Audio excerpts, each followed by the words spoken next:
Good evening, everyone. Testing, testing, one, two, three. Um, Please give me a one in the comments if you hear my voice. So far on the dashboard, it looks like everything's good. I have an excellent connection. And let me see. Zahar's just said Bigos is good for energy as well as for muscle building and strength. Does fiber system suggest any diet? Um, it's a good question. Yeah, I think Bigos would definitely be on the list. I like Jurek myself, so yeah, hey David. Yeah, I'm sorry about this stupid ads. But yeah, I do need to, at least in some small way, try to earn an income.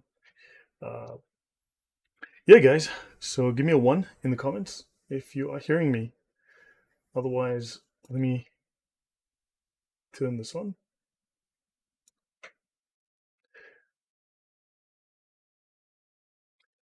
Okay, guys. So I'm gonna assume that. Okay, excellent stuff. So we. Well, thanks, Sachar. Thank you very much. Hey, guys. So welcome everyone. Let me get back to my panel. Okay, audio's working. Everything's good. So good evening, and thank you all for being here. Tonight, the subject is going to be terminology. Now, this is something I discussed with many of you a long time ago. I have a list of words that I was given. Historical Christianity, hello. Oaken, thank you very, very much. Yeah, guys, I really do appreciate it. It makes a real difference. Thank you.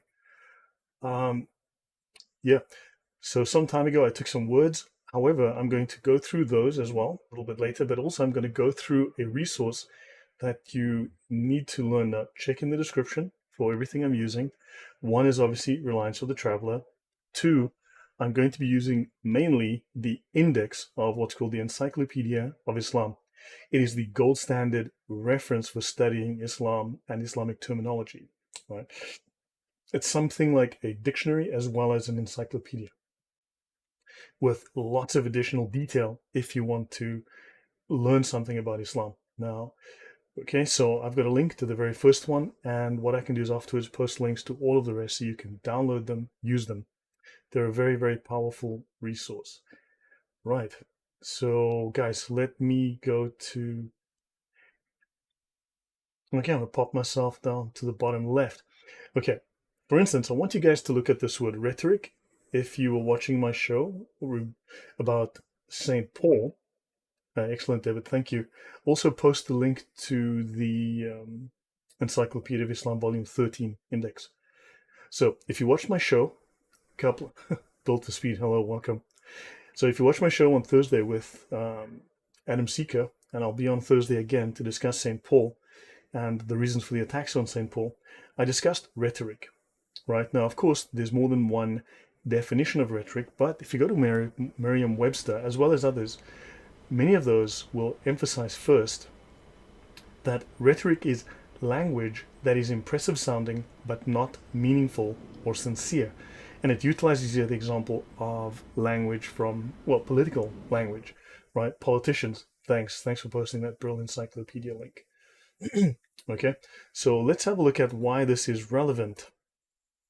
Because rhetoric is language that is designed to persuade, designed to convince, designed to impress, designed to sound good, but is not necessarily truthful or honest. It could be deceitful.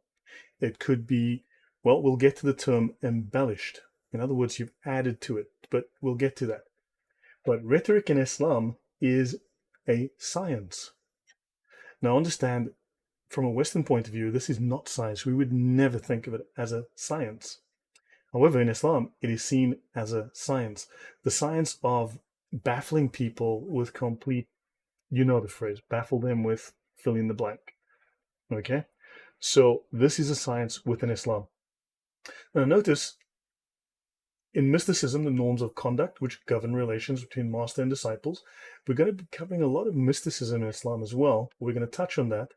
But look, adab al-jadal, in theology and law, a method of debating in which were discussed questions that were controversial. It was not a matter of finding the truth, but of convincing the opponent. So I understood it's a social science, but understand that the only real science in Islam is the science of what Muhammad brought. Right? So everything else is secondary, tertiary, it's forgettable. True science, this is why in Islam, they are so far behind the rest of the world in terms of scientific development and scientific output. But that's a discussion for another day. I have some notes on that already. So understand, this is why Muslims tell you, let's have a debate. Let's debate. Because they developed a specific method. Now, we'll dig into this a little bit later as we go. They developed a specific method of debating, utilizing rhetoric to persuade, to convince, not to find the truth, right? But to persuade, to win, winning above all else, right? And notice in military science, the plural form of adab, which is the word above here, is a synonym of hiyal, stratagems in war.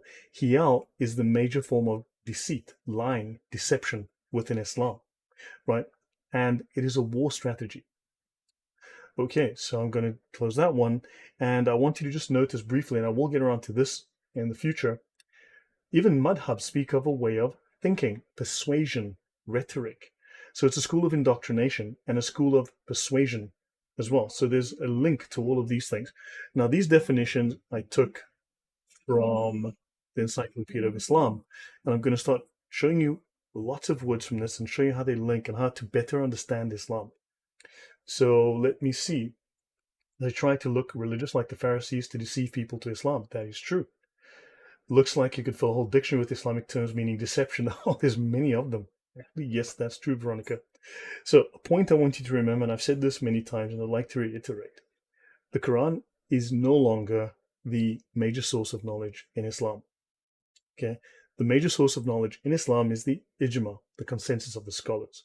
This consensus tried to make sense of the mess that is the Quran, the hadiths, and all of these opinions and the tafsir and so on. And what happened was, to finally sort this out, they created the Sharia, right, and the fiqh. This is the final source of authority. This is where we find the ijma. Don't forget, Quran abrogates Quran. Quran abrogates hadith. Hadith abrogates Quran. Hadith abrogate hadith. Hadith abrogate Quran. Quran abrogate hadith. No one knows, at least you don't. What are the final verses that are still valid? Well, we can know if we look in the fiqh. That tells us. So, and that's why the Sharia is the most important. But let's look at the terms. So let me close this. And let me start here with, okay, so I'm just going to go to the top. And this is volume 13 of the Encyclopedia of Islam. I'm just going to scroll through it and we'll go phrase by phrase. Right? And we're going to have a look. Let's see. Okay, so notice on the left-hand side here, you can see little yellow notes that I've made, little yellow markers, which tell me a little bit that, well, tell me that I need to look at a word here. So understand, taqiyya means concealment of belief, right? Interesting. This is very helpful. This is not yet into the full dictionary. Right? So now you've got concealment of belief, and I've got another entry down here, and it says deception in law, tahrir. Very interesting. We've just discovered another kind of deception within Islam. Hiyal is another form of deception. I just showed you that one a little earlier, which is a deception in warfare, but hiyal is a much broader form of deception. Hiyal allows you to break any oath, to break any promise, to break any contract, right? And also to break any law, to break your word, in other words. So all Islamic things can be broken. Now, understand, David, it doesn't say that, Lloyd. I know, and because you know, there's taqiyya about taqiyya, right? So look, there's more than one kind of taqiyya. I think from what I've read, from what I can gather, there are at least two kinds of taqiyya. One is to protect your life, which is supposedly a legitimate means developed by the Shia, but also adopted and very much used by the Sunnis, and also called taqiyya by the Sunnis. Although the correct term for taqiyya in Sunni Islam is called mudarat. But to be honest, they just use the word taqiyya as well. But concealment of belief. But notice it doesn't state here for the purposes of saving your life, right? Because it's tactical deception. It is a strategic deception to spread Islam, right? For the benefit of Islam. But this is just showing some additional words within this. We'll get into the dictionary in a minute. Let's have a look here. See another entry? Let's have a look. Now, there's any number of words one could pick, but notice when you go through the Encyclopedia of Islam, we see here the term holy war, jihad. I thought jihad was not holy war, but according to the major academic resource on Islam, holy war is jihad, and jihad is holy war. Now, David says, if you can even lie and break promises and words, how can this be from God? Exactly. We're going to have a look at the definition of Islam as the Deen al-Haq. We're going to have a look at that as well. Now remember, they want you to debate because they have this strategy, this technique of debating utilizing rhetoric, not to find truth, but to convince people. Okay? I really can't imagine myself to live with lies. Exactly. Okay, now homicide, qatl. Remember that word because we're going to come upon this word qatl later when we look at apostasy. Okay, I'm just going to come. Okay, let's have a look down here and see what we have. Murder, homicide, qatl. Okay, excellent. Let's have a look on the next page. Nullity, fasid wa batil. Now, understand that Islam pictures itself as the Deen al-Batil, right? However, Christianity is the Deen, sorry, Islam pictures itself as the Deen ul-Haq, the religion of truth. Christianity is the Deen al-Batil, right? The Deen al-Batil is the religion of falsehood, the void religion, the worthless religion, religion of no value. Understand? So this is where this relationship will come in. Now, if there are words that you want me to look at later, we'll try and take some of those. So later on, add those, okay? Okay, terms like usul al-fiqh, principles of jurisprudence, fine and well. I'm going to skip across to a different resource for a moment. So have a look here. This is the Encyclopedia of Islam. I'm looking at the first edition, which was used from 1913 to 1936. There's a second edition, right? There's a third edition, and there is also the online version, of course. Let's look at the Encyclopedia of Islam, second edition. You can do some base. Now, this is on the Brill.com website. Brill is a British company that dates back to something like the 15th or 16th century. So they've been publishing these books for about 600 years, 500 years. So they go around. So you can see here a list of all the terms, and they put out every 2 months, they put out an update. Okay, let me go here. For instance, if you look up Ridda, right? So they speak here of, so they have multiple authors, be it both Muslims, non-Muslims, that write for them, hundreds, thousands of authors. They speak here of, for instance, the plague of Amwas devastated Syria in the 1st or 7th century, right? The 1st century of Islam, 7th century in the West. During the Caliphate of Abu Bakr, the Caliph had sent a series of armies to conquer Syria. Well, Islam doesn't do conquests, but here it does, apparently. Following the Ridda wars, the apostasy wars that had ensued after the death of the Prophet Muhammad. These campaigns were part of the military effort, the jihad, to extend Allah's revelation all over the known world. Now, of course, we're not supposed to know that jihad means warfare, but according to the best academic resource in the world on Islam, jihad is warfare. Right? In a series of engagements, Muslims defeated the Byzantine forces and so on.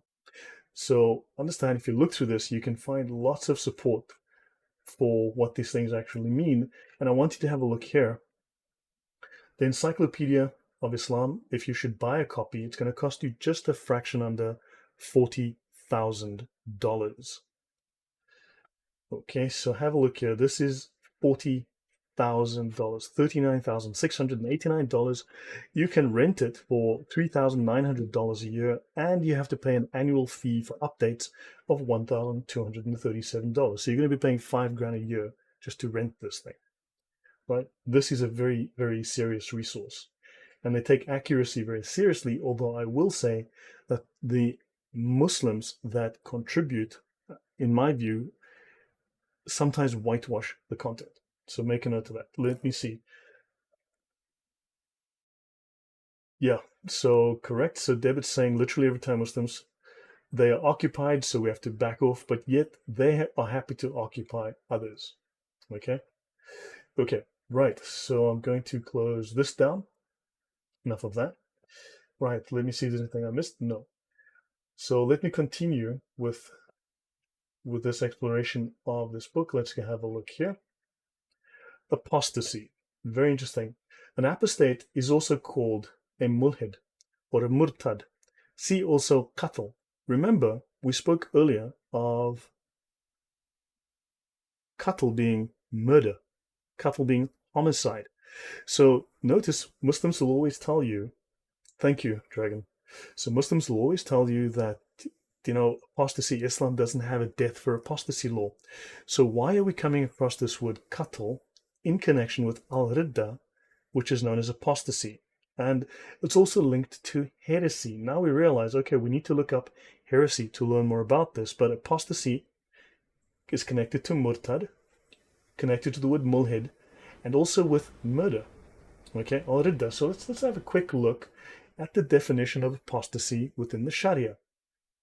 Okay, qatl is to kill, but certainly there's every Arabic word has one more meanings, 2, 3 meanings. Understand? So they have definitions here for murder as well as others, as I've shown. Okay, so understand. So notice it says here in the law. Okay, and if Islam, ask yourself this question always: if Islam is a religion of law, what are its laws? Just like Judaism has the Talmud, Islam has the Sharia. It's the Talmud of Islam. And apostasy from Islam, Ridda, section 08.0 in the reliance of the traveler. Whoever voluntarily leaves Islam is killed. Period. Okay? And there is no indemnity, no expiation for killing him. There's no penalty for killing him. So let's have a look at Ridda. Let's actually go to the law. So this resource, the Encyclopedia of Islam, the index, really useful, as well as Reliance of the Traveler. The two go together extremely well. They're extremely useful resources. So let's have a look here. Apostasy from Islam, Ridda. So I've just done a search up here, and let's have a look and see what the Islamic law says. Veronica, thank you very much. Okay, mulhid, non-believer from the start.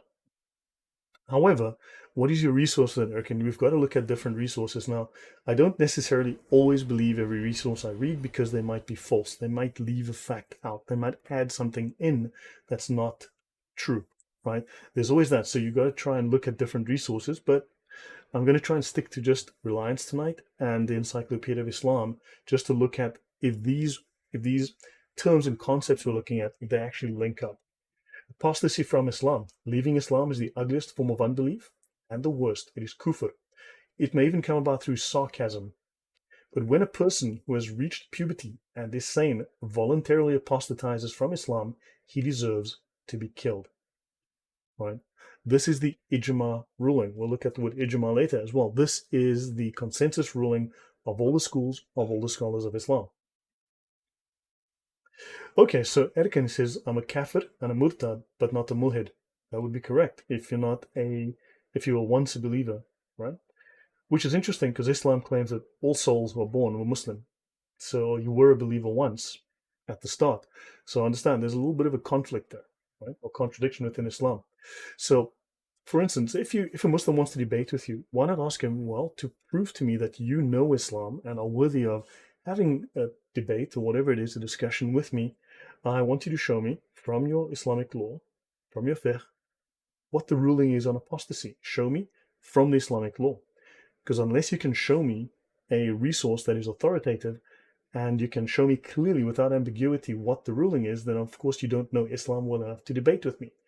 And I'm still waiting for someone to actually show me, because it's illegal for Muslims to show you the Sharia. Understand? It's fully illegal for them to reveal, it's basically treason for them to reveal the Islamic law to you.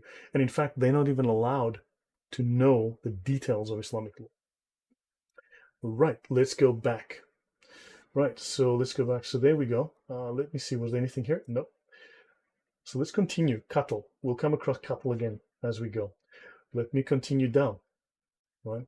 At the end, I will take some questions from words you want, and also I'll go through a list of words and we can look them up and then see what they could mean from a list I've collected from people in the past.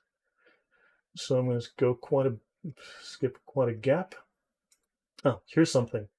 Okay, something. Now, when you start reading, an example of a mulhid is a Christian, so chief priest said, yeah. Okay, Ali Dawah already openly said he will be killed and he's proud of that. That is true, but that might just be his opinion. What is his source for that? Right? The source is clearly the Islamic law. right? It's the ijma, the consensus, which is the main authority within Islam, and he needs to show it to us. Okay? So Christian would be al kitab, true. But anyway, so mysticism. So notice when you read through this index, when you read through this little dictionary / encyclopedia, right? Mysticism, sainthood. Interesting. This is going to come up again later. Notice that the saints in Islam, right? Once you start reading and start making connections, when you can look up sainthood, you will find that sainthood will always be mentioned in connection with the Sufis. Now, your average Muslim will always lie to you and tell you the Sufis have no connection to Islam, the Sufis are nothing to do. Nonsense. The Sufis are the pinnacle of Islam, the top scholars, the absolute cream of the Islamic scholars, right? And to be an Islamic saint is to be a Sufi, because the only saints in Islam are Sufi saints. Okay. Let's have a look. Mysticism. Now, when they say mysticism, they refer here to the occult, and in fact, more specifically, Gnostic occultism. But we'll continue because I want to give you a nice long overview of various of these things. Let's have a look down here. Law. Okay, a couple of interesting words. So law refers to numerous words that you may or may not know. Words like adat, dustur, fiqh, ibadat, ijma. Ijma here is the major source of authority. It is the consensus of all the scholars found in the Sharia, found in the fiqh. We've got here qiyas, maqama, Sharia, tashri, a whole bunch of words that you may or may not have known, because within Islam, you're going to find that one scholar will use one word, another scholar uses another word, and sometimes you don't recognize this. You think it's nothing, you think it's irrelevant. But there's a bunch of words they could use to describe the same thing, or they might use a word that you're not familiar with, but when you go look it up, you'll learn something incredibly interesting, right? So make a note and look through this and just become familiar with this, right?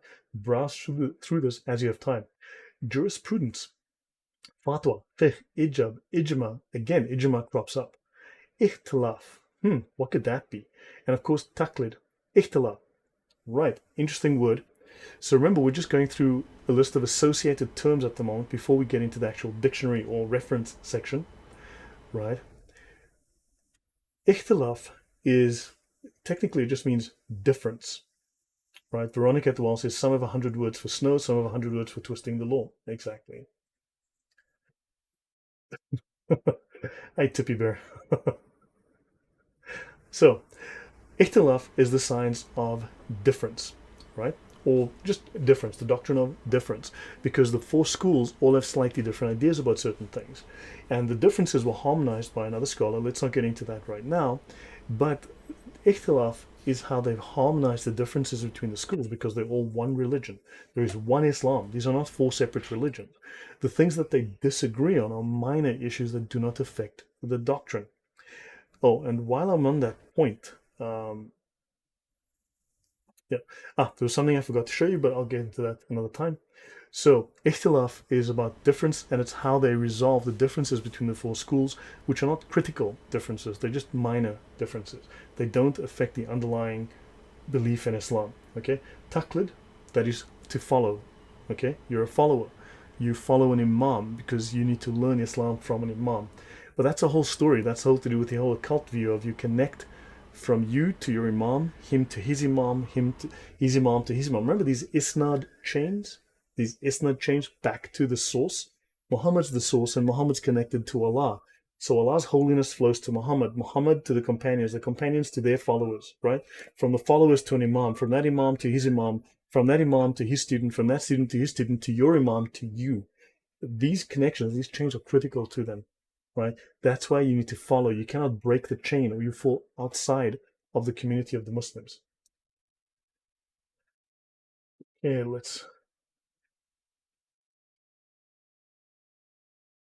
nothing here that's important. Magic. Interesting. Magic in Islam. Azima. Now this is very interesting because this word azima here, there are two doctrines, and we will cover this as well within Islam. There are two doctrines within Islam that Muslims follow, right? You've got azma and you have rukhsa. Azima is to do Islam strictly, okay? to do things strictly, to follow the Sharia strictly. So the Muslim on the bridge in London who goes around stabbing people, that person is doing Islam correctly, strictly, by the book. Rukhsa is those who are not following because they're allowed to break the rules. Okay, we'll get into that because we're going to come up from Azima as we go through. But notice it's also a component of Islamic magic. And of course, we don't know a lot about Islamic magic. For some reason, it's not spoken about. Ask yourself why. Martyrdom, shahid, okay, fine and well. We've learned a new word, maybe. Let's look down here. Military. Under military, we see different words. Bakhriya, Jaish, Harb. Okay, Dar al-Harb, Jihad. Interesting. So notice there's a bunch of words that we should look up in connection with warfare, right? So jihad is a military term. Okay, Dar al-Harb is a military term. So now we've learned something. We have reason to go and research these words and see what they mean. Let's have a look here. Mysticism, again, connected to sainthood. So these go together constantly. All right, so let me keep going forward.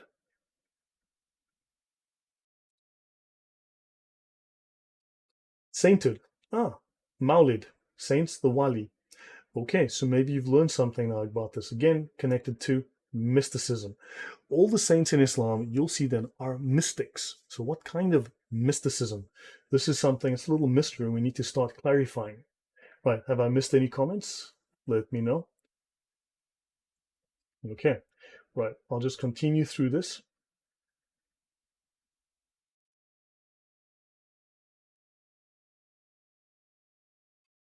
Okay, so let me go here. So now, we've now jumped into the actual reference, the dictionary itself, okay? Abadiya, Abna, you can see up top here. And now let's have a look and start looking at some of these dictionary definitions. Abdal, let's have a look. In mysticism, it is the highest rank in the Sufi hierarchical order of saints. So now you can see that, and this will be repeated over and over, that to be a saint in Islam, you need to be a Sufi. So Sufi must be very important. The Sufis are on the level of what we would say St. Paul, St. Peter, St. John. Understand? And they are mystics. Now, again, they just briefly mentioned mysticism, but you got to ask yourself, what is this mysticism? Right? Let me continue. Nothing here. Let's continue down here. Adab. Now, I showed you this earlier. Adab. A habit, a practical norm of conduct, because Muslims are highly traditional. They follow what came before. In fact, they're required to be carbon copies of what came before them. This is why they must follow taqlid, to follow an imam who tells them what to do. Equivalent to sunnah. So adab is equivalent to sunnah. Excellent. So now you know that there's another word related to sunnah. Okay, a high quality of soul, a good upbringing, right? And also, they speak here of the corresponding sciences of rhetoric. Rhetoric is not a science, but in Islam, it is a science. Okay? Isn't mysticism getting high in caves? Well, yes, Tippy Bear, that is related. Right, so this is an introduction, so I don't want to get too deep into any one thing. But in mysticism, the norms of conduct which govern relations between master and disciples. Who practices this mysticism, this magic, this azma? Well, that would be the Sufis again.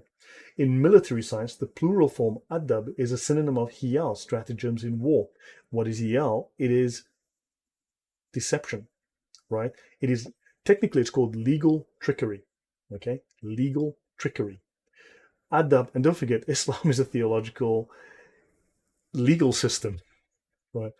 Again, a method of debating. That's why they want to debate, okay? So they can trick you, but let's continue down here. Addad, opposites, words which have two meanings that are opposite to each other. So maybe they can trick you using words which have two meanings that are opposite to each other. Keep that in mind. Now, notice here, there's a thing called 184b, which means referring to volume 1. This is volume 13 of this dictionary, right? Of this reference, of this encyclopedia. So volume 1, page 184. Now, this is broken into two columns, left side, right side, okay? And 184, right side column, will talk about this. So make a note, right, that things can have, the same word can have contradictory meanings. So maybe they can use a word that they say means peace, but maybe it also means war. Okay, maybe the word means love, and you look it up and it says love, but maybe it also means hate. Understand? So be careful what you're dealing with here within their language. Now they speak of the al-Bayt, literally the people of the house, the family of the Prophet. So maybe you learned of this term. So let's see. David says, imagine in Sufi rank system, there's a belt system from white belt to black belt. There actually is a ranking system. There's like 6 or 7 different levels of the Sufi. So yes, there is a ranking system. Okay, so now I know that the al-Bayt is the family of the Prophet. Okay, so you just learned something about that. The al-Kitab, literally the people of the book, the Jews and the Christians. Later, it was also extended to the Sabaeans, the Zoroastrians, and in India, even idolaters. Now, to learn more, you'd have to go to volume 1, page 264b. You'd have to go to volume 4, 408b. Right? I'll look up some different words later. Okay, so Edican says that word is sul. I'm not sure in what context you mean that. Okay, Bruce 6 says, okay, right. So let me just continue here. Now the al-Sunnah, the house of the Sunnah, that refers to the Sunnis, who are the Orthodox Muslims. To learn more, you can see there are multiple references here. Volume 1, page 267a. Volume 3, 864a, and Volume 4, page 142a. Party of Orthodox Traditionists. So they follow tradition. Okay? And related to that, you'll see another term, al-Jama'ah, right? Related to the al-Sunnah. So now you know that this can double for that. There will be some overlap between these as well. Let's look at the bottom of this. Aqidah. Okay, in theology, creed, doctrine, dogma, or article of faith. Right, now, now understand that now here's where I go to the Aqidah. Let's have a look at the Aqidah of Islam. And let's have a look at the Aqidah. So I'm not going to go into depth here, but look at this. This is the Aqidah Tahawiyah, right? These are the basic articles of faith in Islam. Just like in Christianity, you've got, let's say, the Nicene Creed. They have their own creed. We say about Allah's unity, believing by Allah's help that Allah is one with no partners. There is nothing like him. There's nothing that can overwhelm him. David says, if there is a term for Sunni Muslims, al-Sunnah, what about the Shia? Probably Murtad. Okay, there is no God other than him, which is interesting because even Allah admits to there being other gods within the Quran, right? He's just the supreme God. And in fact, we'll look at the definition of Allah in a minute. But let's go to number 75. Now, I want you to understand, Muslims are traditionists, as this document pointed out, as this book pointed out. They're traditionists. The Sunnis are traditionists. They follow tradition. And Muslims always say Allah knows best, because in their creed it says, when our knowledge about something is unclear, we say Allah knows best. Notice Muslims are not original. They do copy paste tradition and they just repeat it. And this is where they are told Allah knows best. So when they say Allah knows best, they're not being wise. They're claiming, well, they're ignorant. They actually have no idea what's going on, and they have to say this whenever they're stumped, whenever they're clueless, whenever they are ignorant, they say this. Yes, David, of course they're lying about everything. There's nothing they don't lie about. Okay? Yeah, but I wanted to show you this so that you can see that all these statements, everything they say comes from some kind of tradition. So this number 75 here. Okay, Allah knows best. It's not them being original. It's them just repeating what they were told from the time they were kids. What about number 74? We love the people of justice and trustworthiness and hate the people of injustice and treachery. So Veronica says, what about number 74? Seems to be a contradiction to what we saw before. We hate the people of treachery. Well, the people of justice and trustworthiness are the Muslims. The people of injustice and treachery as well, that's you. Right? And of course, Muslims who violate the creeds, who violate the Sharia, those who become people of injustice. Okay? But understand that there's a two-tier system. Islam is an apartheid system. You have your Muslims and you have the Kafir. and that's it. So Tippy Bear, that is correct. Allah knows best means I have no clue. Okay, when our knowledge is unclear, no, when I'm clueless, we say that. That is what Islam teaches and that is what they do. So understand when they say, I don't follow this, I only read what's in the Quran. Well, no, they don't. You can see they repeat things that are, they repeat everything that is part of their tradition, because the people of the Sunnis are traditionalists. So that was Creed. Okay, is this useful? Are you guys learning something of interest here? Bombastic, I have no idea who you are, but if you have something to contribute, please try to be smart and rational. Okay, so let's have a look at Allah, God, okay? Unique one, the creator, already to the pre-Islamic Arabs. Now this is very, very interesting, right? That Allah was known to the pre-Islamic Arabs, and he was a different God than the one that Muhammad put forward. Allah was one of the Meccan deities, so when you see the tilde sign, this little tilde here, it refers to the word that is being discussed. Okay? And Allah was one of the Meccan deities, possibly the supreme deity. In volume 1, page 406a, we can learn some more. So let's go have a look at volume 1, page 406a, and A happens to be side A, because in the rest of these volumes, the document split into two. Allah, the unique one, the creator and lord of the judgment, polarizes the thought of Islam. He's the sole reason for its existence. Okay, fine and well. Allah was known to the pre-Islamic Arabs. He was one of the Meccan deities, so he was just another deity until Muhammad decided that he was going to be the most important of the deities. Yeah, so he's just a troll, but fine, just time him out if he's an idiot. If he's got some realistic questions, that's great, but okay, so possibly the supreme deity, not definitely, possibly, and certainly a creator God. And it mentions here is in Quran in these chapters, okay? That's in 13, Surah 16, right? Surah 13, Ayah 16, and so on, right? He was already known by antonomasia as the god Al-Ilah. So he was known previously as Al-Ilah. The most likely etymology, another suggestion, is the Aramaic Allah.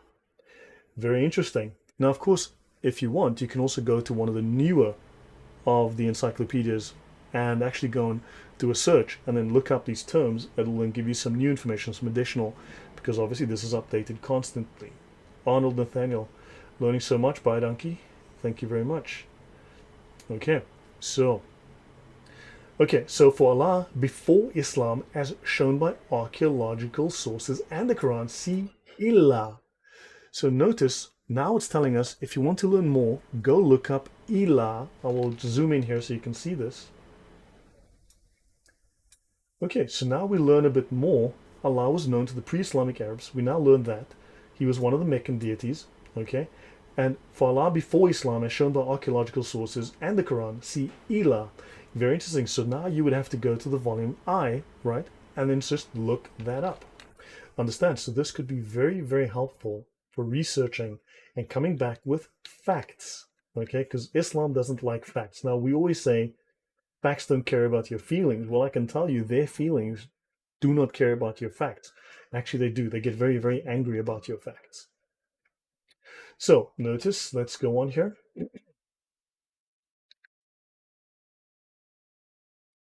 There's something I wanted to 46. Okay. Okay, so that's enough for me to, do with Allah for the moment. But notice, you've just now seen antonomasia. I have no idea, Veronica. So understand. So again, this gives us a reason to go look that XYZ. Thank you very much. Much appreciated. If I'm going too fast, please let me know. Okay, let me know if I should slow down. People complain. I get this complaint a lot that I need to slow down because I go too fast. Okay, so please let me know if I need to slow down. But understand, Veronica, that now we have a reason to look up the word Ilah, and we have a reason to look up antonomasia. So you can Google that. There's always profit Google, okay, to learn more, because this now starts to fill in our knowledge, because Muslims will give you an answer, right? because that's what they want you to stick to. They say, no, it's this, and you believe them. And you don't realize that he's telling you only what he wants you to know so that you never, ever look outside of that. Once you look outside, you start to realize there's so much more that he's hiding, that Islam is hiding from you. Tell you what, shall we look up Ilah? Drop me a 1 in the comment and I will look up the word Ilah, okay? If it's relevant, I will look up the word Ilah. Okay? So let me know. Okay? If you give me a few 1s in the comment, I will in the chat, I will. Okay, so fine, okay. So let's look up Ilah. So I'm going to go to the relevant it's volume 3. So here comes volume 3, Ilah. So first I'm going to go here. So guys, what I'm going to do is I'm first going to search for Ilah in volume 13. Now, if you wait for a while, okay, so then we have a couple of matches. So, okay, so I'm going to look for Ilah first in volume 13. And before I go, okay, Deen Ilahi, no.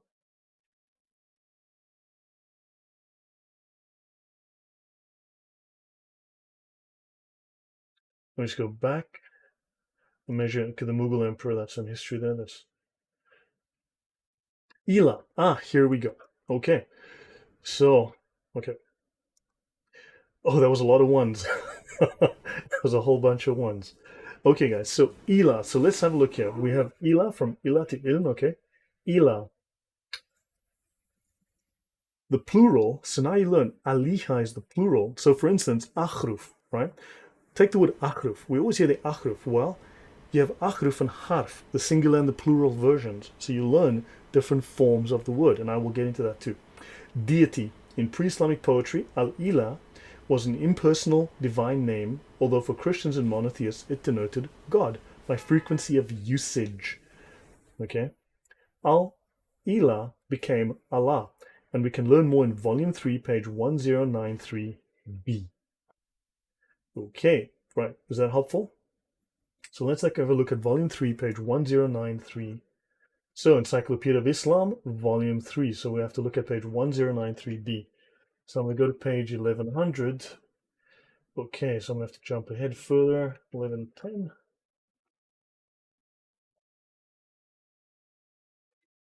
Okay, I'll go here to 1093b. So let me go find 1093 and see what we can discover. Okay, here we go.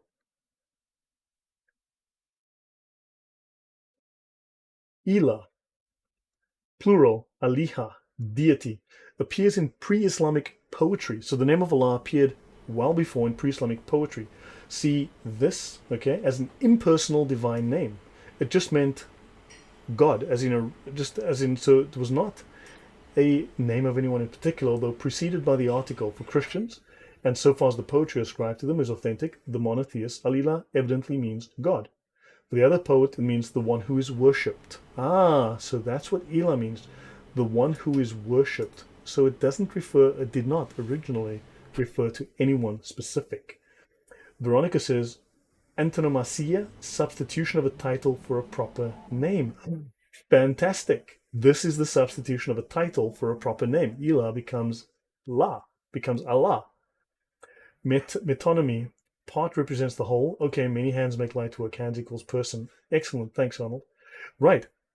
So, Al-Ilah indicates the God already mentioned. The article, so the God of whom the poet is thinking. Okay, so now we're learning a little bit about the culture, the history, and the early usage. And this use has survived to the present day. Abdalillah, okay, but Ilah without the articles seems to have been used only in the Islamic period to indicate a specific deity. So, through frequency of use, was contracted to Allah. There you go. Okay, so there you've learned something. I've learned something. Okay, so there we go. Right, so I'm going to leave this now. Oh, this is interesting. Ilah is certainly identical with the Hebrew and represents the expanded form of an element, El, common to the Semitic languages, with further references if you want to look up more. Okay, so, well, there you go. So the Basrans established no direct connection between Ilah and Allah, regarding the latter either as formed spontaneously or as La from the root. Okay, blah blah blah blah blah. Some held that Allah was a loan from Syriac or Hebrew, but most regarded the proper name Allah as a derivative, a contraction of Alillah, and endeavored. Okay, so in other words, scholars are still debating. Scholars don't have a verifiable single view, but you can learn a great deal from looking at this. And you can find out which one is the majority view by looking at other resources that show you where the opinion lies or where the evidence lies. Okay? So, okay, was that helpful? Was very good reference to back up Allah is not Arabic word for God, nor is the same God as God of Abraham, Isaac, and Jacob. Thank you very much, David. Excellent. Well said. Very, very well said. Welcome, Thunderous. Yep. Yeah, don't worry. You're here now, so don't stress. Okay, so I hope that was helpful, right, in learning a little bit about this. So let me just let me close volume 3, okay, and let me go back to the encyclopedia. So now we've done Ilah, so now I'm going to continue. So 278. Okay, so that was there. Ilah, nothing further. I'm going to the next page, right? So I'm not going to touch too deeply on any one thing. I don't want to, but I want to show you how this is such a useful resource. Imam is just a prayer leader, but he's also the leader in war. So he's just the prayer leader. See, so be careful not to believe everything you are told. Okay, check. Okay, as Ronald Reagan said, trust but verify. With Islam, don't trust, distrust, and verify. Okay, so Imam, a leader of the official prayer rituals, the Salat, also known as the leader of in war. So maybe he sends people out to stab people on London Bridge. You never know. Okay. Then of course you have Imam al-Difa, okay, an Imam living in secrecy. Al-Kitman, okay, who will defend the Muslims in misfortune. Now, understand now, this does refer here to the Badia, blah, blah. Understand this may be the case, but what happens is an example, a use case of something could be transferred into tradition and thus used much more broadly. They may be referring to a specific first instance, and then that idea could have become part of their tradition. Understand? So don't assume that when they say it was only for that instance, only at that time, only this event.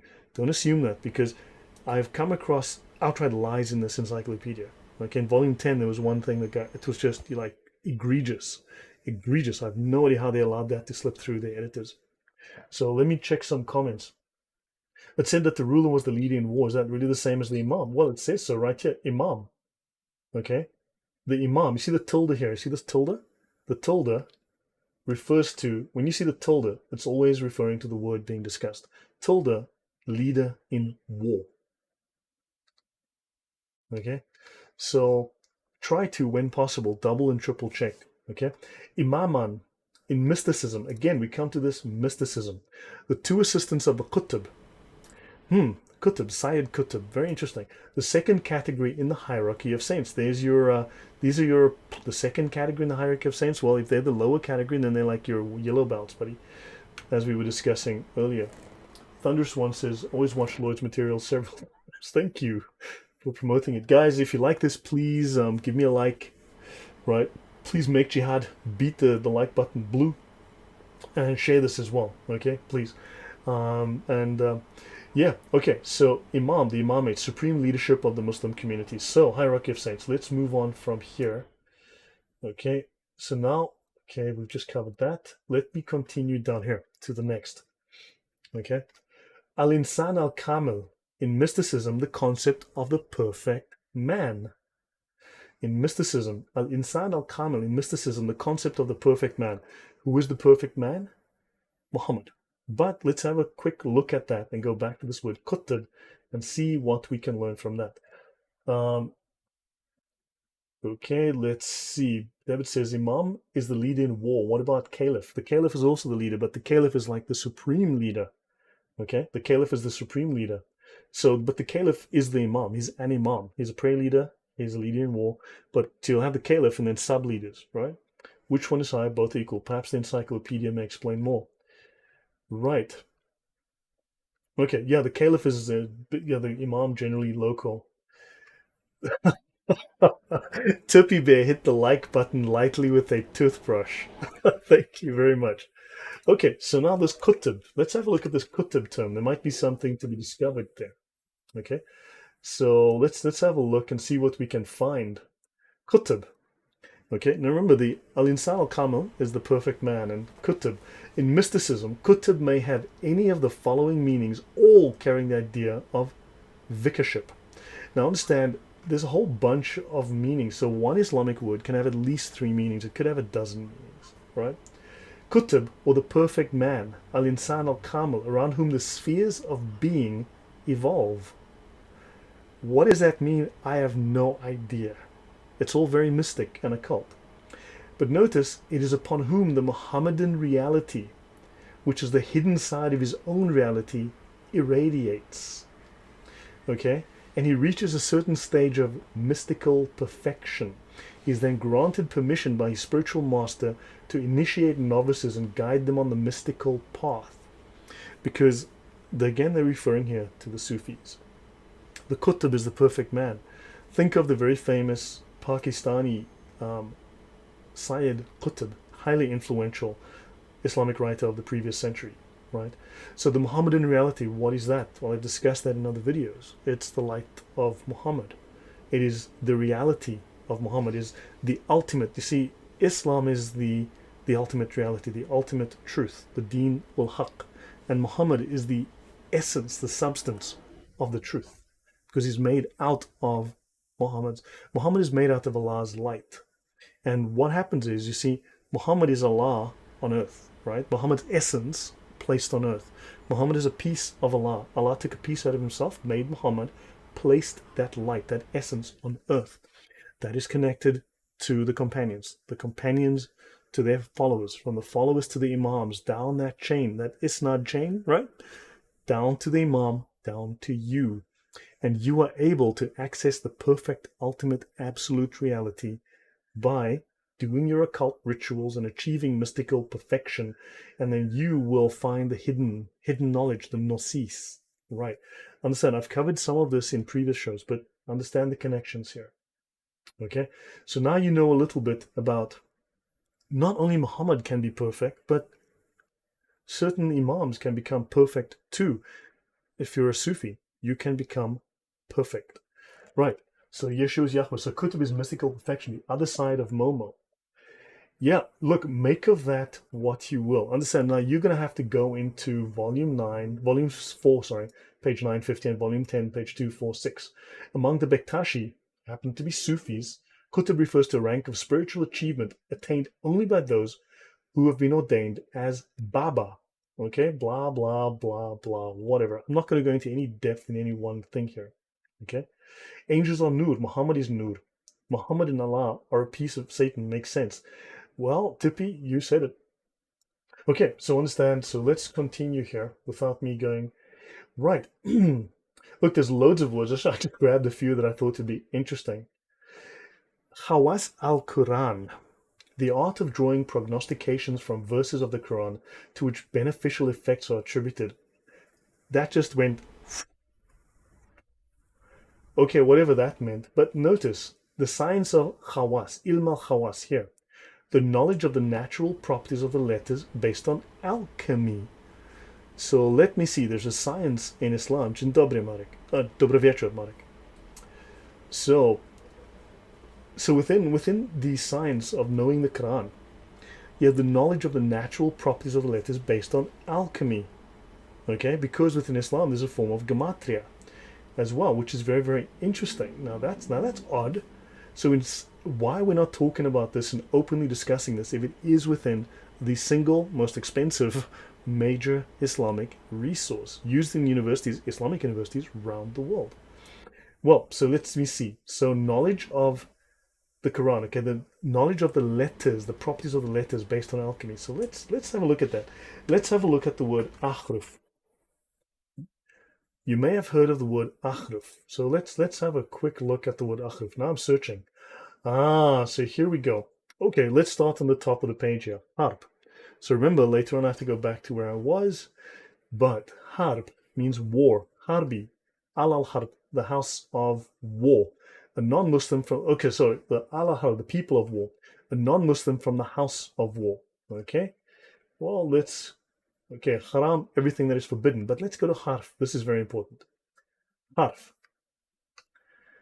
Plural, huruf, or achruf. So that word harf has plurals, huruf and achruf, meaning letter of the alphabet. Fantastic. Also meaning word. So achruf, huruf, harf means alphabet, word, as discussed in volume 3, page 204. In grammar, it's a phoneme, and notice it tells us it is also a Quranic reading or a dialect, which will be discussed in volume 3, 205b. So yes, it is a word, it is a letter, it is a dialect. However, Islamic words can have several meanings. This one has multiple meanings. Yeshua says alchemy, medieval forerunner of chemistry. Eva, thank you, your Polish accent, thank you. So, yeah, I should be doing more Polish lessons as of next week, right? Because, man, my Polish is weak. So, let's have a look. Harf ilah, a weak consonant, blah, blah. But let's ignore this. Look, 1, 2, 3, 4, 5, 6, 7, 8, 9, 10, 11. So far, we have 11 meanings of the word harf or akhruf, 11 different meanings.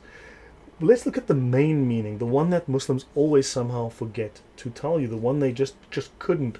It's 35,000 euros. I could buy a new server. Dude, 35,000 euros, yeah, for this. So, the Arabic miracle of words having 10 plus meanings when in trouble. It's a great trump card. However, earlier, Thunderous, I showed that an Arabic word can have two meanings that are opposites of each other. So the word could mean love, and it could also mean hate. The word could mean strike, and it could also mean touch. Or the word could mean kill and also feed, or something, or like. So Arabic words can mean totally opposite things. One word can have two meanings that are complete opposites. So understand. But let's look at the very, very important, in fact, the longest, deepest, most in-depth treatment in the encyclopedia, to my knowledge, is of this, the proper, full meaning of what akhruf means. The science of akhruf, right? Onomatomancy, a magical practice based on the occult properties of the letters of the alphabet and of the divine and angelic names which they form. Hello, Just Janice. So understand, this is the meaning they hide from you. This is why Yasser Qadi, no one knows what it means. It's like, oh, we don't know, dude. It's like, I don't know. Allah knows best. Crap. Excuse my French, but that's not true. Because the proper and full and most detailed meaning is word magic. You would know it as gematria within Jewish magic, but Islam has its own form of that, and it's onomatomancy. So occult properties of letters of the alphabet. Superstitions, no, it's magical practice, because, you see, people do not realize and do not know Islam is divided into the Sharia and the Hakika, right? The ultimate reality, right? The religious side, but the religious side of Islam is actually occult mysticism, complete with magical practices, and you have the law. So the Sharia that we know is only the one side of Islam, that your average lay Muslim knows is only one side of Islam. It is just the law, the rules. Follow the rules and shut up. The other side is reserved only for the major scholars, for the highest elite level of scholars. And that is where they'd use magical practices to connect them through all the scholars to Muhammad and become part of the ultimate reality, to commune with God that way. Understand that? So, and this, we're going to go into this. I'm going to go to volume 3, 595b, and we'll learn a little bit about this. But this is what akhruf really means. Do not be fooled. I'm sorry, but most apologists refuse to look at these sources. This is its actual meaning, and it's uncomfortable for them to go where they're just going downstream with the stream, and they're being just led down the garden path. So Qadi lies and says there's 35 to 40 meanings for akhruf. Why doesn't he show us a resource that says that? Why doesn't he show us the Lisan al-Arab? The Lisan al-Arab is the premier Arabic dictionary. Why doesn't he show us that and say, look, here's the references? Why doesn't he show us a major resource like this? Allah knows best, and Lloyd doesn't speak French. No, he does not. So, let's see. Okay, Aleph, Moon, that start. Okay, so this Alif, Mim, Noon, Lam, that start 20. They are occultism. Occultism, yes, they are. In fact, the Bektashis were mentioned earlier. Now, I will do this in another show, but the Bektashis claim that all of these Alif, Noon, Lam, all of these words, these unknown words that no one knows what they are, that start these phrases, they are occult rituals. They are mantras you repeat to achieve spiritual perfection, to make you into the perfect man, to connect you to the ultimate reality. Okay? Uthman commanded the scribes, Rickenbacker von Braun says, but Uthman commanded the scribes to write the Quran in one dialect, the Qur'ash, but only if they disagreed on a matter. So it's a complete mess. I mean, yes, it is a total mess. So what happened to the other 6 dialects, since the total is... That's just a story. Dude, don't believe it. It's just a story. It's just a cover story.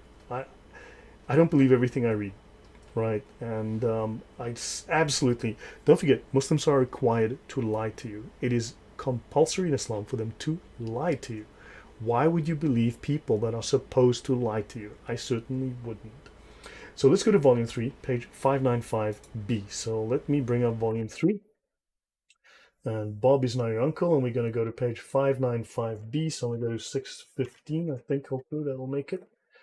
583. I missed it. Okay, so I'm going to go to 630 here in the PDF reader. And close enough. 595b. So let's have a look. What do we learn if we go into the encyclopedia on Ahruf? And here we are. Huruf. Ilm al-Huruf, the science of letters. Fantastic. Thank you. The science of letters. Okay. And sorry, Rickenbacker. I know it's just the story. I was being sarcastic. Sorry, man. My bad. I get so focused and serious.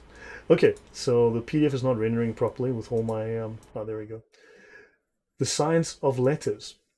It's a branch which was originally concerned with onomatomancy in the strict sense, but among some esoteric sects it became a magical practice, to such an extent that Ibn Khaldun, in the Muqaddimah, this is a giant within the scholarship of Islam. Ibn Khaldun is a huge player. Okay, he gave it the name of Samiya, which is usually reserved for white magic. Oh, it's only white magic. Don't worry about it. Again, don't believe everything you read. Okay. It is based on the occult properties of the letters of the alphabet and of the divine and angelic names which they form. Right? You're calling up angels, not demons. No, you wouldn't do that. You're just calling up angels. 3 basic elements are involved in onomatomantic interpretation: arithmomancy or gematria. Okay, Hisab al-Jumal. So there's a term you can look up.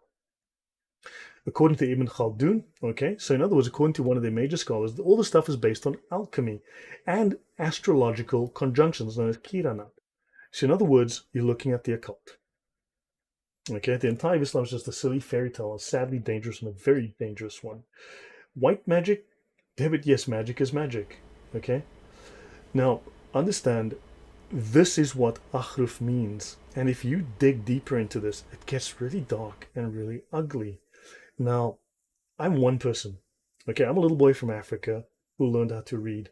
Why is it that scholars who have access to this material don't just look up the word Ahruf and discover, oh, it actually means magic? Okay, the 28 letters of the Arabic alphabet are divided into 4 categories, each of 7 letters, corresponding to the 4 basic elements. We give you the classification favored. Okay, fire, air, water, and earth. Fire, air, water, and earth. Okay? Fire,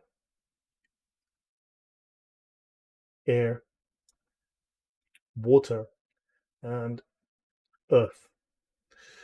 Now, Muslims will tell you, and they have told me, oh, that's an encyclopedia, it's not in the Quran, it's wrong. Okay, well, there's a lot of things not in the Quran. Okay? There's a lot of things not in the Quran that they follow. So this is not in the Quran. Well, whatever. Now, how did the finest academics in the world, including Islamic scholars, including Muslim scholars, how did they come up with all this nonsense? How did they get it so wrong? Understand? This stuff needs to be questioned. This needs to be looked at. This needs to be examined because Islam is an occult magical practice based on Gnostic practice. It's an amalgamation of a bunch of occult Gnostic practices.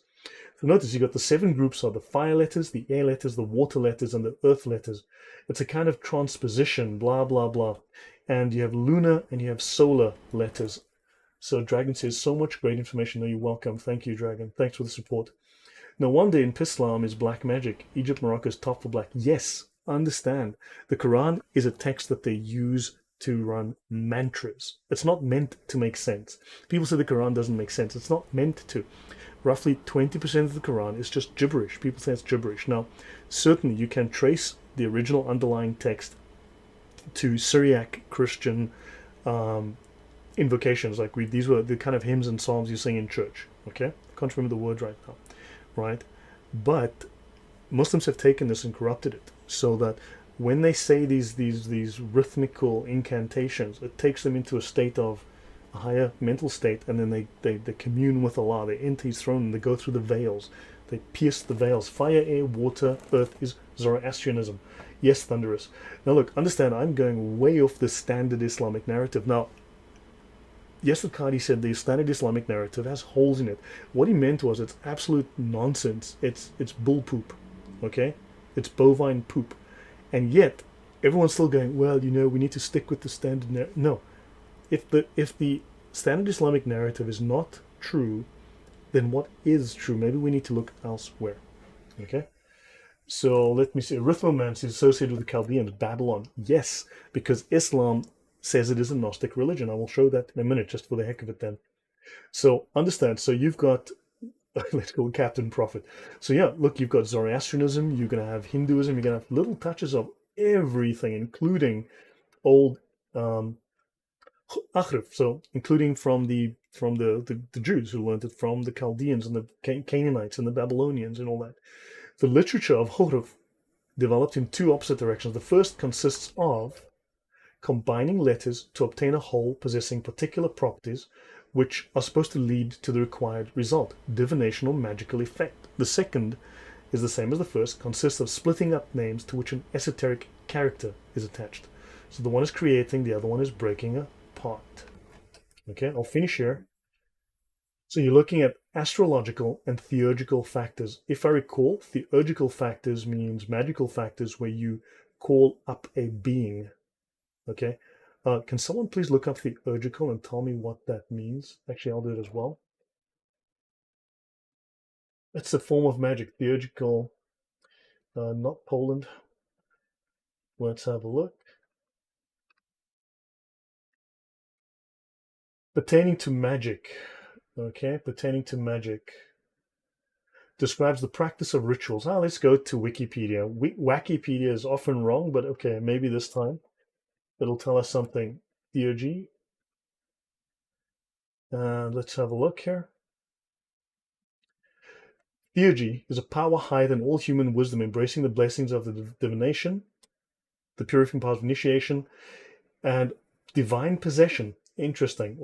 Okay. One could reach God in an ascent up the scale of creation made possible by a rigorous course of prayer, fasting, and devotional preparation. Okay, there you go. Theurgy, a type of magic, consists of magical practices performed to evoke spirits in order to see them or know them, in order to influence them, for by forcing them to animate a statue, to inhabit a human being, such as a medium, or to disclose mysteries. I didn't write that, but understand this is Islam. This is pure Islam. This is true Islam, the one they hide from you. Muhammad was a mystic. The scholars believe Muhammad was a mystic. He found the secret. So he wasn't just a caravan robber, murder, rapist. He was also a mystic. Okay? So divine or supernatural intervention, magic performed with spirits. Yes, Veronica. Understand, Islam is ugly. It's filthy. This is genuine Islam. It's discussed all over their books, but people miss this. They seem to want to say that it's just like Christianity. No, it's not. The Quran doesn't stand alone. We know this, right? They need all this other stuff. They do all this other stuff, and they hide it. So, Ever says, always laugh when they say about jinns and strange things what we don't have in Christianity are very close to shaitan. Yeah. So understand, I'm probably saying things that are generally not common commonly considered normal, but understand this is all over the Islamic scripts. To understand the mystery of numbers is to penetrate that of the divine intelligence. To understand the mystery of ahruf or huruf is to penetrate the Holy Spirit. That's what they believe. Because they want to commune with God. They believe that they can become one with God. Where's the trust in God? Exactly. But what are you guys getting from this, right? What are you understanding from this? Actually, I'm going to find one more resource that I need to show you that I have showed you all before. Okay, but I'm going to want to show you one more thing. So if you'll give me a minute to look up a document, and I will end shortly, and I'll do another part another day. Okay.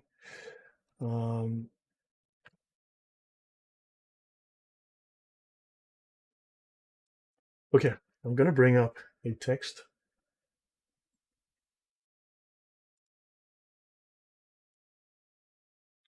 There we go. Thank you for loading. Okay, so sorry, John Doe. Yeah, yeah, guys. I don't like to go too long. People complain that it gets too long. So so can you understand how these things all connect? How they are hints? They don't come out and say it, but there are hints everywhere. Understand these little words that you look up that word, it means something, and it has another word, and you look up that, and eventually you end up opening up this Pandora's box of information. Okay. So these are all things, Veronica says, all these things are an attempt of manipulating the divine. Yes, yes, yes. Understand? So now I want you to know this scholar here, Ghazali, is the number one scholar in Islam after Muhammad himself. Okay? After him come the four founders of the four schools. All right? That's Hanafi, Hanbali, Shafi, and Maliki. Okay? But let's have a look here. Let's have a look.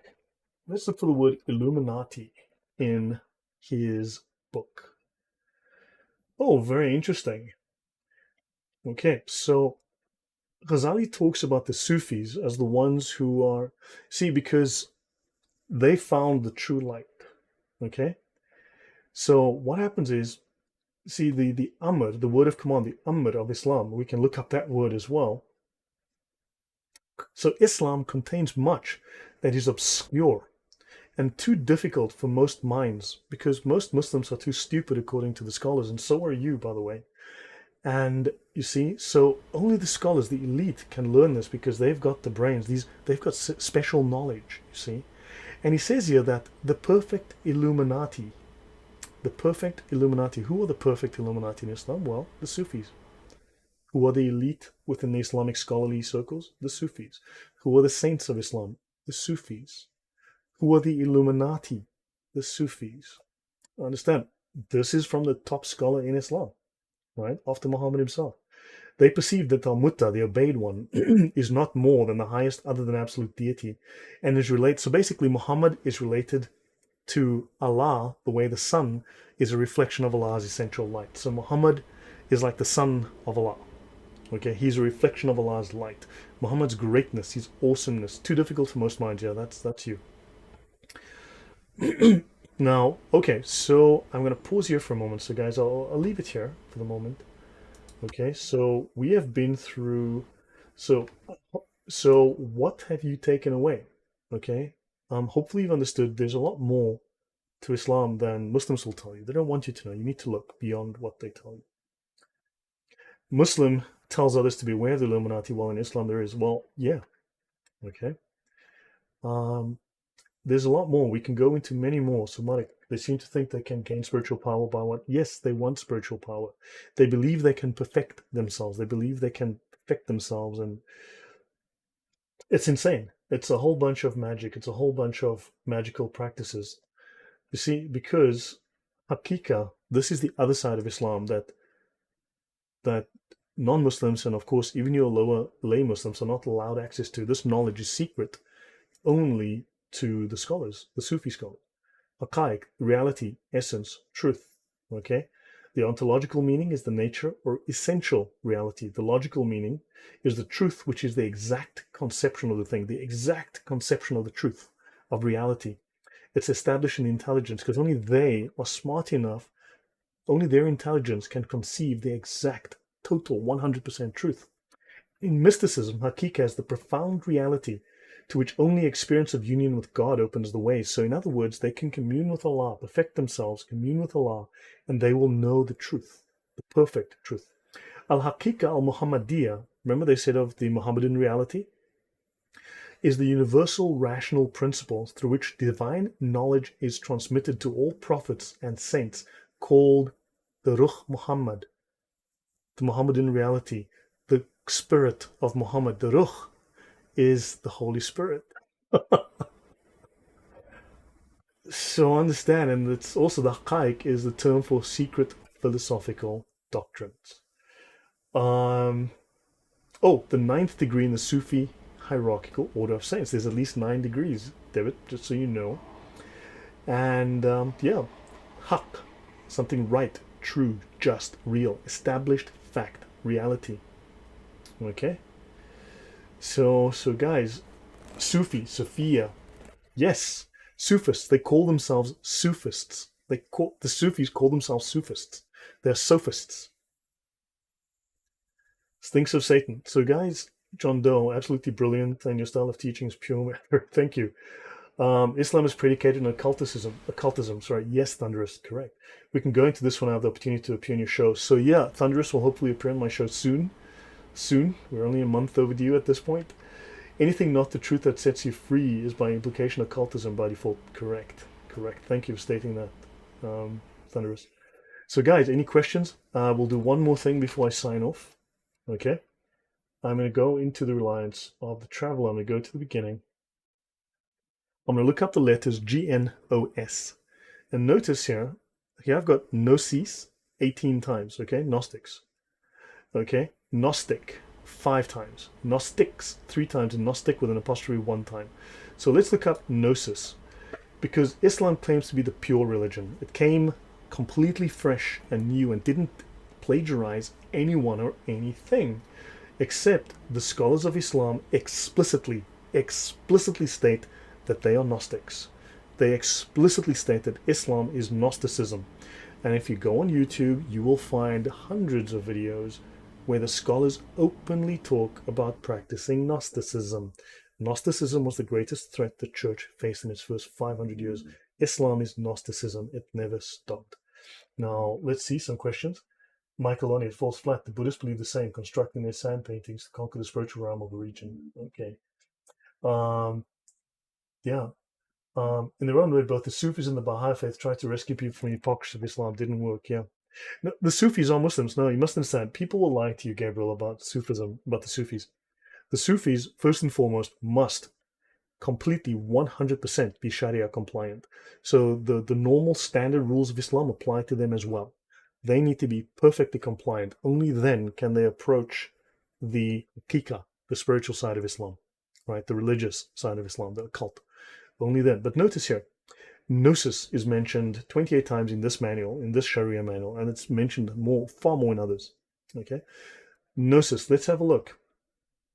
Here the scholars of Islam says others, all those dimwits that came before us, all claim to have attained to Gnosis and contemplative knowledge of divine, to have reached nearness to Allah. But they say no, those guys were a bunch of twats. They were a bunch of idiots.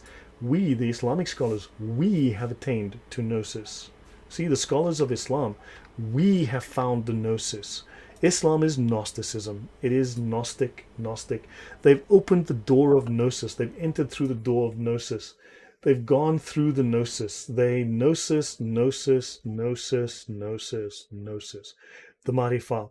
Now understand, they don't mean Gnosis as the Greeks in just general knowledge. No, they mean Gnosticism, the way that the church fought Gnosticism as a massive heresy back in the day. So guys, I'll end off here. I hope this was helpful. Okay, if you do like this, again, for those who donated, thank you very much. I really appreciate the contributions. It makes a difference. Thank you very, very much. Please like, guys, share. Let people know about this. Gnosis, nonsense. Yeah, they do sound very similar. That is true. Okay, so guys, if this was helpful, please tell others about this. Watch it again. Take your time. All links in the description. Volumes 1 to 12, I need to link those. I'll make a comment with the links to those. Okay, where you can find them. But just looking through volume 13, the index and the reliance, you're going to find a ton of stuff. So understand there's a lot more going on here. I skipped a couple of things like Cuttle talking about I wanted to go into depth on some other things, but guys, I will do this again. And Christians fought Gnosticism successfully, yeah. But and Thunder says, "Thank you, Lloyd, as per usual." Yeah, we'll speak Friday if we can fix. Yeah, if we can fix the time. Yep.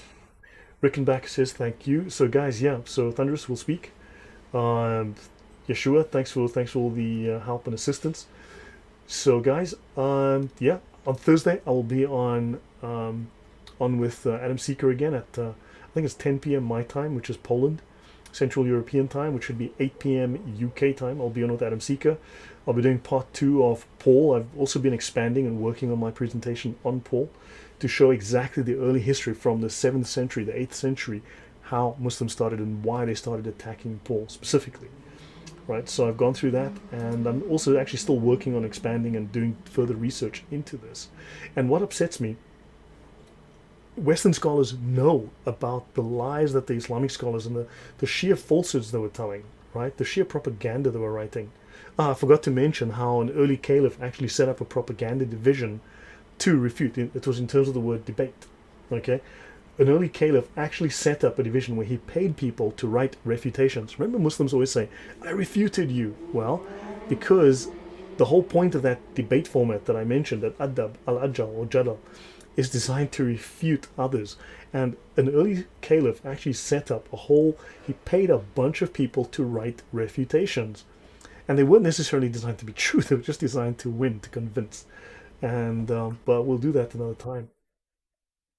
So yeah, guys, please let people know. And also, I'm over 2,000. Okay, so next time, guys. So what happens is drop your words that you need in the comment section, and and okay, and hopefully we can Islamic terms. So okay, so by the way, so next time, and I will look through. So there's a bunch of terms that I was given by people: fitna, abrogation, dawah, jihad, zakat, nikah. I actually want to do a whole show just on zakat. Okay, nikah, mutta, zina, shirk, exorcism, ruhiyah, jinns, dimma, dimmis, caliphate. I have a huge show on this. I have a couple hours on this, as far more than you've ever wanted to know. All of these terms, and I will look through all of these terms. We'll go through them next time. All right? They write refutation, but they refuted nothing, and that is a fact. Okay, guys, so till next time, Western scholars are financed by Saudi. Yes, exactly. Scholars tend to agree with whoever's financing them, so no wonder. Yeah, these scholars know this stuff. They wrote this stuff, but why don't they just... upsets me. It really upsets me, you know? So, yeah, man. Yeah.